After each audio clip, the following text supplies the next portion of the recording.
Hello friends, welcome to RK tutorial. Viewers అందరికీ కూడా వినాయక చవితి శుభాకాంక్షలు. మరి ఈనాటి వీడియోలో మనము తెలంగాణ డిఎస్సి 2024 ఎస్ఏ మ్యాథ్స్లో వచ్చినటువంటి మ్యాథ్స్ క్వశ్చన్ల కాన్సెప్ట్ చూద్దాం మనము. మరి ఇందులో మొదటి క్వశ్చన్ చూద్దాం. మొదటి క్వశ్చన్ ఏమందంటే 72 మరియు 108ల గాసాబాను 72m - 108 రూపంలో వ్యక్తపరచగా m విలువ ఎంత అని ఇక్కడ చూడండి. 72 108 గాసాబాను ఏం చేయాలి మనము 72m - 108గా వ్యక్తపరచాలంట. అప్పుడు m విలువ ఎంత అని ఇక్కడ అయితే ఫస్ట్ ఏం చేద్దాం మనము 72 108 ఉంది ఇక్కడ వీటి ఫస్ట్ గాసాబా కనుక్కుంటాం మనము. భాగార పద్ధతిలో గాసాబా కనుక్కుందాం మనము. మరి 72 చేత 108 గాసాబా కనుక్కుంటే ఏమొస్తుందో చెప్పండి.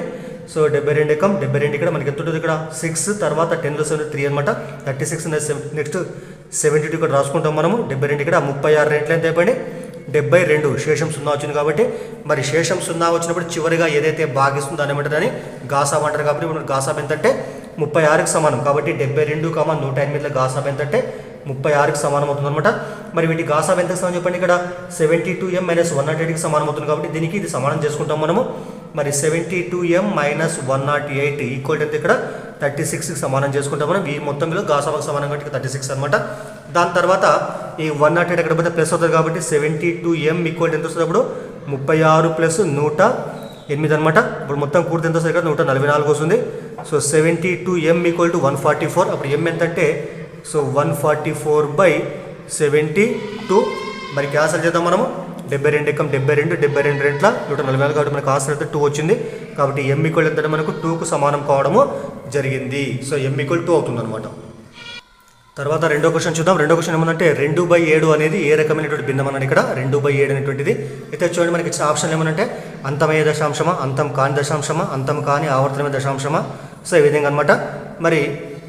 మనకి చూడండి ఇక్కడ 2/7 మనకి ఇది భిన్నం కాబట్టి అక్కడ ఏం చేస్తాం మనము దశాంశ భిన్నాలకు మారిస్తే వచ్చేటువంటి వీటి యొక్క విలువ అంతము కాని ఆవర్తన దశాంశ భిన్నం అవుతుంది అనమాట.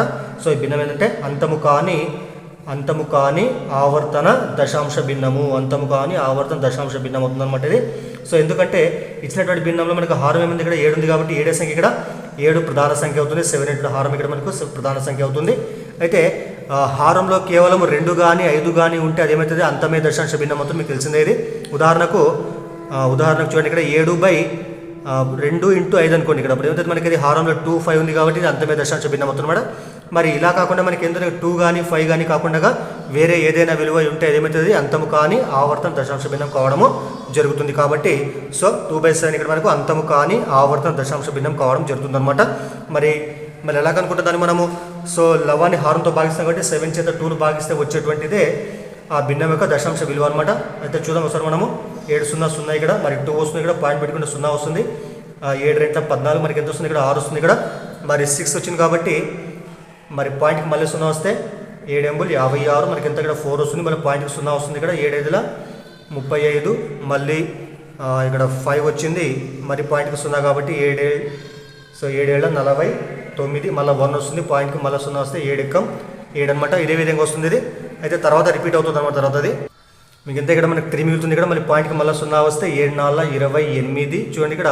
సో మళ్ళీ మనకి ఎంత 2 మిగులుతుంది ఇక్కడ. మరి 2 పక్కన మళ్ళీ పాయింట్కి 0 వస్తుంది కాబట్టి మళ్ళీ 7 2 14 అంటే అర్థమైంది ఇక్కడ మళ్ళీ 2 స్టార్ట్ అయింది. అంటే 2 వస్తే మళ్ళీ వస్తుంది చెప్పండి. సేమ్ ఇవే రిపీట్ అవుతాయి కాబట్టి మళ్ళీ 2 8 5 7 1 4 వస్తుంది అనమాట. కాబట్టి దీని యొక్క విలువ మనకి ఎంత ఇస్తాం 2/7 ఇప్పుడు మనం ఏం రాసుకోవచ్చు 0.285714 బార్గా రాసుకోవచ్చు. కాబట్టి ఇది మనకి అంతము కాని ఆవర్తనమయ్యే దశాంశ భిన్నం కావడం జరుగుతుంది అనమాట ఇది.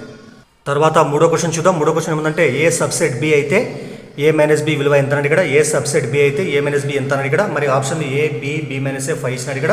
అయితే నేను సింపుల్గా ఒక ఎగ్జాంపుల్ తీసుకొని చేద్దాం మనము. క్యాపిటల్ A సో ఏ అనేది బీకి ఉపసమితి కాబట్టి ఏలో మనకు ఫర్ ఎగ్జాంపుల్ మూలకాలు 1 2 తీసుకుంటే మరి బీలో మూలకాలు ఏమంటే ఈ మూలకాలతో పాటు ఎక్స్ట్రా మూలకాలు ఉండాలి కాబట్టి 1 2 3 ఎందుకంటే సో ఈ సమితికి ఉపసమితి కావాలి కాబట్టి బి పెద్దగా ఉండాలి, ఏ చిన్నగా ఉండాలి కాబట్టి ఏలోని మూలకాలు మొత్తం కూడా బీలో ఉండాలి. ఇదే అప్పుడు ఏమంటారు దీన్ని ఏ సబ్సెట్ బి అంటారు. మరి a - b కావాలంటే చూద్దాం ఇక్కడ మనం a - b. మరి ఏలో వచ్చే మూలకాలు ఏమన్నా ఇక్కడ 1 2 అనమాట మైనస్ మరి బీలో మూలకాలు ఏమన్నా 1 2 3. నెక్స్ట్ ఏం చేస్తాం ఇక్కడ ఉమ్మడి మూలకాలు క్యాన్సిల్ చేస్తాం మనం.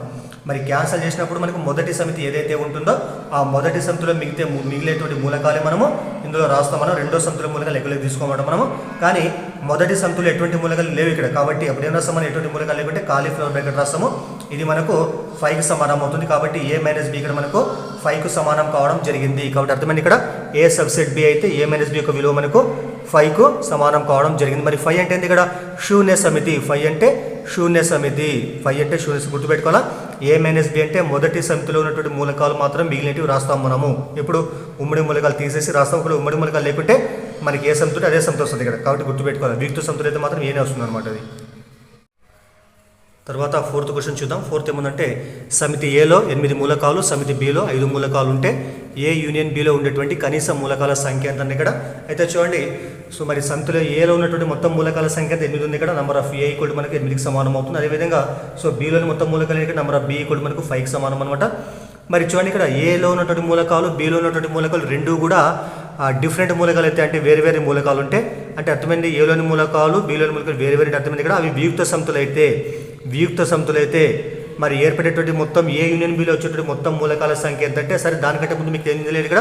ఏ యూనియన్ బి అంటే అర్థమైంది ఇక్కడ సమితుల సమ్మేళనము. ఇది రెండు సమితులు ఉన్నటువంటి అన్ని మూలకాలతో ఏర్పడేటువంటి సమితులు అనమాట, సమితి అనమాట ఇది. ఇంకోటి ఏం చేస్తాం మనము, ఉమ్మడి మూలకాలు ఒకసారి రాస్తాం అనమాట. కాబట్టి ఇక్కడ చూడండి, ఏలోని మూలకాలు, బిలోని మూలకాలు 8, 5 మొత్తం డిఫరెంట్ మూలకాలు ఉన్నట్లయితే అప్పుడు వచ్చేటువంటి మొత్తం మూలకాల సంఖ్య ఎంత, 8 + 5 అంటే మొత్తము 13 వస్తుంది. కాబట్టి గరిష్టంగా వచ్చేటువంటి మొత్తం మూలకాల సంఖ్య 13 అవుతుంది అనమాట. గరిష్టంగా 13 వస్తుంది. కానీ అలా కాకుండా బిలో ఉన్నటువంటి 5 మూలకాలు ఏలో ఉన్నట్లయితే అంటే బిలోని మూలకాలు మొత్తం కూడా ఏలో 8 మూలకాలు 5 మూలకాలకు సమానమైనట్లయితే అప్పుడు వచ్చేటువంటి కనిష్ట మూలకాల సంఖ్య ఎంత మనకి 8కి సమానం అవుతుంది. కాబట్టి మనకు ఆన్సర్ ఏమంటే ఇక్కడ సో 8 అనమాట. అంటే ఏలో ఉన్నటువంటి ప్రతి మూలకం కూడా బిలో ఉన్నట్లయితే, ఏలో ఉన్నటువంటి ప్రతి మూలకం కూడా బిలో ఉన్నట్లయితే ఏం చేస్తాం మనము, ఉమ్మడి మూలకాలు 5 ఉంటాయి కాబట్టి ఆ 5 ఒకసారి రాస్తామని. మిగతా మూలకాలు ఏముంటాయి, ఏలో 3 ఉంటాయి కాబట్టి 5 + 3 అంటే 8 అవుతుంది. కాబట్టి మనకు వచ్చేటువంటి కనిష్ట మూలకాల సంఖ్య 8 అనమాట. సో 5 మూలకాలు ఉమ్మడి మూలకాలు కాకుండా సో 1, 2 ఉంటే అప్పుడు ఏమైతే 8 కంటే ఎక్కువ వస్తాయి, 13 కంటే తక్కువ వచ్చేటువంటి మూలకాలు ఉంటాయి అనమాట. గుర్తుపెట్టుకోవాలా. సో గరిష్టంగా మనకు 13 ఏర్పడతాయి, కనిష్టంగా మనకి 8 వచ్చేటువంటి అవకాశం ఉంది. కాబట్టి సో మనకు ఆన్సర్ మనకు అడిగింది ఏంటి, కనిష్టం కాబట్టి 8 మూలకాలని ఆన్సర్ అవుతుంది అనమాట. మీరు కావాలంటే ఎగ్జాంపుల్ తీసుకొని చేస్తే మనకు ఆన్సర్ వస్తుంది. అంటే అప్పుడు ఏం చేస్తాం మనం, కనిష్ట మూలకాలు అంటే బిలో 5 మూలకాలు కంపల్సరీ, ఈ మూలకాలన్నీ కూడా ఏలో ఉండాలి, ప్లస్ 3 మూలకాలు ఎక్స్ట్రా వేరే తీసుకుంటాం అన్నమాట మనం.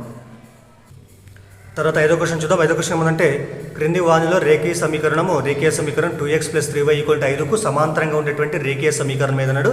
అయితే మనకి ఇది 10th క్లాస్లో ఉండే క్వశ్చన్ అనమాట. మీకు అక్కడ నియమాలు ఉంటాయి. నియమాలు అంటే ఏంటి ఇక్కడ మనకు a1/a2 = b1/b2 అవుతూ, అదేవిధంగా is not equal to c1/c2 అయితే ఇక్కడ మనకు అవి ఈ సమీకరణాలు సమాంతరంగా ఉంటాయి అనమాట. ఇంకోటి ఏమంటే x గుణకం y గుణకం రెండు సమానం ఉన్నట్లయితే ఆ రెండు సమీకరణాలు సమాంతరంగా ఉంటాయి అనమాట. అయితే ఇక్కడ ఏమో చెప్పండి, ఇక్కడ 2x + 3y = 5 కాబట్టి ఇందులో మనకు 3x + 2y ఇక్కడ రివర్స్ ఉంది కాదనమాట ఇది. మరి 6x + 4y ఇక్కడ ఈ రెండు నుంచి మనము ఈ రెండు విలువలు 2 కామన్ చేస్తే అప్పుడు ఏమొస్తుంది చెప్పండి, 2 కామన్ చేస్తే 3x + 2y వస్తుంది. ఇది కూడా మనకు 2x + 3y ఆపోజిట్ ఉంది కాబట్టి మనకి ఇది కాదనమాట. మరి దీనికి వెళ్ళి మనం ఇక్కడ ఈ రెండింటి విలువలకి వెళ్ళి మనం 2 కామన్ తీస్తే అది ఎలా మారుతుంది చెప్పండి అది. సో 2x + 3yగా మారుతుంది, = 8 అనమాట ఇక్కడ. మరి ఈ మొత్తం ఎట్లా ఉంది ఇక్కడ మనకు 2x + 3yకి సమానంగా ఉంది కాబట్టి సో ఈ సమీకరణానికి ఈ సమీకరణం సమాంతరంగా ఉంటుంది. ఇలా చేయొచ్చు. లేకుంటే మనం ఇక్కడ సో a1/a2 అంటే a1 b1 c1 ఇక్కడ a2 b2 c2 అనమాట. మరి a1/a2 అంటే ఏమొస్తుంది ఇక్కడ 2/4 ఇక్కడ 2/4 = b1/b2 అంటే ఏమొస్తుంది 3/6 ఇక్కడ 3/6 అనమాట. Is not equal to c1/c2 కాబట్టి 5/8 రాసుకుంటాం మనం. ఈ రెండు సమానం వస్తాయి ఇక్కడ. 2 ఎక్కం 2 రెంట్ల 3 ఎక్కం 3 రెంట్ల కాబట్టి 1/2 = 1/2 వచ్చింది. కాబట్టి ఈ సమీకరణానికి ఈ సమీకరణం సమాంతరంగా ఉంటుంది. మిగతా ఏవి కూడా ఈ నియమాన్ని పాటించావు కాబట్టి అవి సమాంతరంగా ఉండవు అనమాట అవి.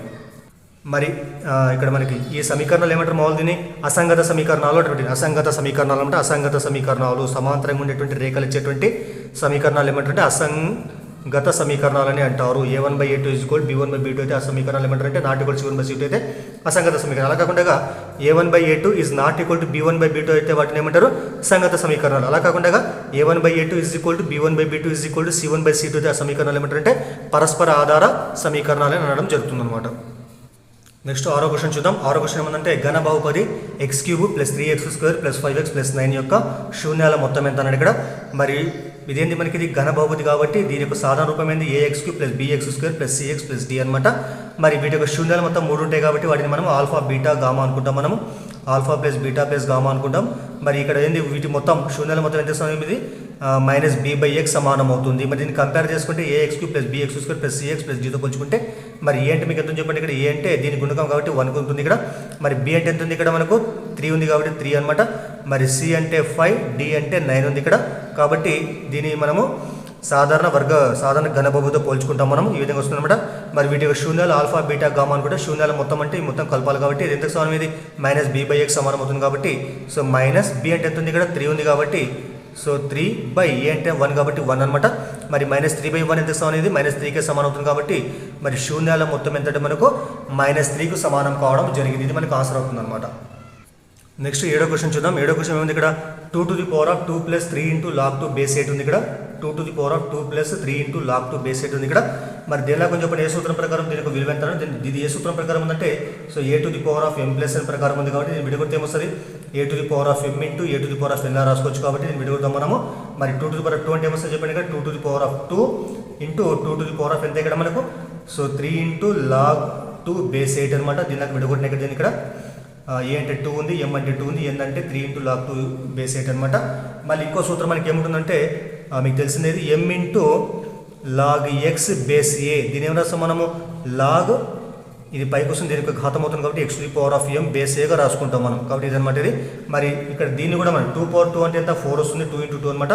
మరి ఇక్కడ 3 దీనిలాగా పైకి వస్తుంది, ఇక్కడ m అంటే x⁴m అవుతుంది కాబట్టి మరి ఇక్కడ ఏమొస్తుంది చెప్పండి, ఇక్కడ 2 అట్లే ఉంటుంది, 2 to the power of log ఈ 2కి ఘాతం 3 అవుతుంది కాబట్టి 2/3 బేస్ 8 అనమాట. మరి చూడండి ఇక్కడ తర్వాత 4 × సో 2 మళ్ళీ ఇక్కడ 2/3 అంటే ఎంత 2 × 2 × 2 అంటే 8 కాబట్టి log 8 బేస్ 8. ఇక్కడ రెండు విలువలు సేమ్ అని 2/3 అంటే 8 కాబట్టి 8 బేస్ ఎంత 8 ఉంది ఇక్కడ. మరి మీకు ఇంకో సూత్రం మీకు తెలుసు already, log a base a రెండు సమానం ఉంటే దాని విలువ ఎంత వస్తుంది 1కు సమానం కాబట్టి ఈ మొత్తం 1 రాసుకుంటాం మనము. 4 × 2 to the power of మొత్తం 1 కాబట్టి 1 ఇక్కడ. మరి 2/1 అంటే 2కి సమానం కాబట్టి 4 2 ఎంత 8 కాబట్టి ఇచ్చినటువంటి యొక్క విలువ యొక్క ఇక్కడ ఇచ్చినటువంటి క్వశ్చన్ యొక్క మనకు ఆన్సర్ ఎంతంటే 8కి సమానం అవుతుంది కాబట్టి మనకు ఆన్సర్ 8 అనమాట. మరి 8th క్వశ్చన్ చూద్దాం. 8th క్వశ్చన్ ఏమంటే సమితి a = x such that x అనేది పదం మ్యాథమెటిక్స్లోని అక్షరం అంట. దీని యొక్క జాబితా రూపం ఏమన్నాడు, ఇక్కడ మీకు తెలిసి ఇక్కడ జాబితా రూపం అన్న ఒకటే, రోస్టర్ రూపం అన్న ఒకటే కాబట్టి దీని ఏం రాస్తామని జాబితా రూపం రాయమంటే మనం a = మనకి ఇచ్చిన పదం ఏమింది ఇక్కడ మ్యాథమెటిక్స్ కాబట్టి దీన్ని ఏం చేస్తామని జాబితా రూపం అంటే మనము ఇచ్చినటువంటి విలువలు ఏం చేస్తాం మనం అన్నీ కూడా ఒకటేసారి రాస్తాం, అటు మూలకాలన్నీ కూడా ప్లస్ ఏం చేస్తాం మనము మళ్ళీ మూలకాలన్నీ కూడా మనము ఒకసారి రాస్తాము, అన్నీ కూడా వరుసగా రాసుకుంటూ పోతే వచ్చేటువంటి జాబితా రూపం అనమాట. మరి ఫస్ట్ ఇక్కడ మనకు అక్షరం ఏమైనా m ఉంది కాబట్టి m రాస్తాం, దాని తర్వాత కామాలతో వేరు చేస్తాం మనం. నెక్స్ట్ a ఉంది ఇక్కడ a రాస్తాం, దాని తర్వాత t తర్వాత h ఉంది ఇక్కడ h, తర్వాత e, తర్వాత m ఆల్రెడీ వచ్చింది ఇక్కడ మనకి m అలా తీసుకోమన్నట్టు మనం డబల్ ఒకసారి తీసుకుంటాము. తర్వాత a కూడా వచ్చింది ఆల్రెడీ ఇక్కడ, t కూడా వచ్చింది ఆల్రెడీ ఇక్కడ, i ఉంది ఇక్కడ i రాలే కాబట్టి i ఇక్కడ. సో దాని తర్వాత c రాలే కాబట్టి c ఇక్కడ, దాని తర్వాత s. కాబట్టి ఇవి మనకు మ్యాథమెటిక్స్ అనే పదంలో ఉన్నటువంటి అక్షరాలతో ఏర్పడేటువంటి ఏ అనేటువంటి సమితి యొక్క జాబితా రూపం అనమాట. కాబట్టి MATHEICS అనేటువంటిది మనకు ఆన్సర్ కావడం జరుగుతుంది. మరి జాబితా రూపాన్ని ఏమంటారు, రోస్టర్ రూపం అని కూడా అంటారు. దానికి మరో పేరు ఏమంటే రోస్టర్ రూపం అనమాట.